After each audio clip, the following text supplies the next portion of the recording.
Hello friends, welcome back to our channel. అయోధ్యలోని రామ మందిరంలో బాలరాముణ్ణి ప్రతిష్ఠించబడింది. జనవరి 22 అందరి మధ్యలో ఒక అందమైన రోజుగా గుర్తుండిపోయింది. ఈ రోజు కోసమే అయోధ్యలో రామ భక్తులు ఎన్నో ఏళ్లుగా ఎదురు చూస్తున్నారు. అలాంటి రామ జన్మభూమి ఈ దివ్య కార్యక్రమంతో పూర్వ వైభవాన్ని సంతరించుకుంది. ఈ శుభ సందర్భంగా అయోధ్యను పూలతో అలంకరించారు. ఈ రోజున రామయంత్రంలో రామ్లల్లా విగ్రహాన్ని ప్రతిష్ఠించారని చెబుతారు. అంటే ప్రాణ ప్రతిష్టకు ముందు ఆలయ గర్భగుడిలో రామయంత్రం ప్రతిష్ఠించబడుతుంది.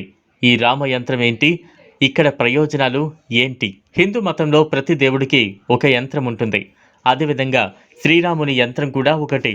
దాని ప్రతిష్టాపన తర్వాత దేవుని విగ్రహం ప్రతిష్ఠించబడుతుంది. ఇది వాతావరణాన్ని పరిశుభ్రంగా ఉంచుతుందని నమ్ముతూ ఉంటారు. ఏదైనా సరే యంత్రం భగవంతుణ్ణి ప్రసన్నం చేసుకోవడానికి, ఆశీర్వాదం పొందడానికి ఉపయోగపడుతుంది. రామయంత్రాన్ని ప్రతిష్ఠించడం వల్ల ఇంట్లో ఆనందం వెల్లివిరుస్తుంది.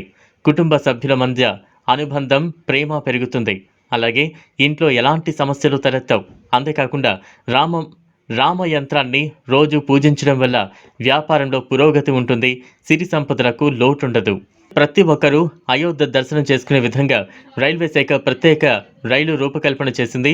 ప్రత్యేక రైలు పేరుతో 07-218 నెంబర్తో ఈ నెల 11వ తేదీ 2వ నెల 2024వ సంవత్సరానికి సంబంధించి సామర్లకోట కాకినాడ జిల్లాకు సంబంధించి సామర్లకోట నుంచి అయోధ్య వెళ్లే రైలు ఏర్పాటు చేసింది.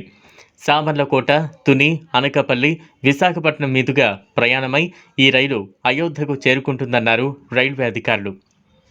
అనంతరం తిరిగి మరలా 14వ తేదీన అయోధ్యలో ప్రారంభమై సామర్లకోట వరకు ఈ రైలు తిరుగు ప్రయాణం చేస్తుందని రైల్వే శాఖ మొదటి రైలుగా తెలియజేశారు.